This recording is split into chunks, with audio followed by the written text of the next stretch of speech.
인천국제공항이 중국의 무비자 입국 정책, 단거리 해외여행 수요 증가 등에 힘입어 개항 이래 최대 실적이 기대되고 있습니다. 그런데 공항에 입점한 면세점들은 적자 행진을 이어가고 있는데요. 왜 그런 건지 이혜연 기자가 알아봤습니다. 인천공항이 코로나19 이전 수준의 회복을 넘어 개항 이래 최대 국제여객 실적과 매출을 달성할 전망입니다. 업계에서는 일본 동남아 단거리 노선의 수요가 증가하고 중국의 무비자 입국 정책 등이 주요 요인이라는 분석이 나옵니다.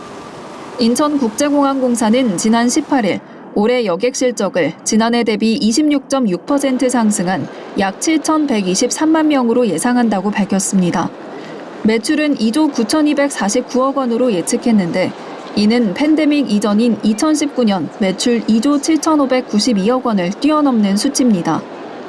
내년도 국제선 여객 수요는 7,303만 명으로 관측되는 등 전망이 밝은 가운데 인천공항에 입점한 면세점들은 마냥 웃을 수 있는 상황이 아닙니다.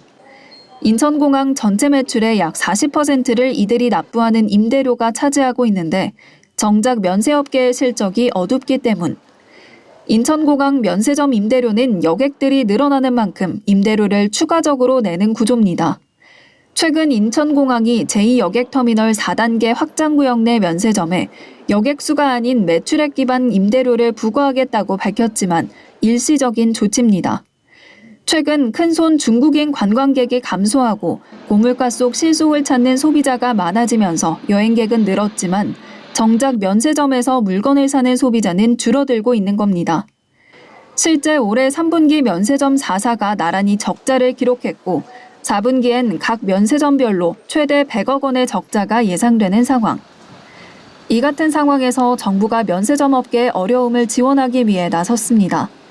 기획재정부는 지난 18일 제5차 보세 판매장 제도운영위원회에서 면세점 업계의 어려움이 지속하고 있어 특허 수수료 조정 등 정부 차원의 지원이 필요하다고 밝히기도 했습니다.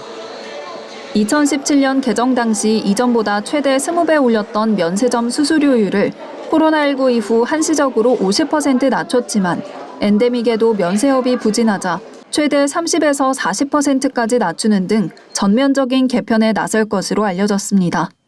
서울경제TV 이혜연입니다.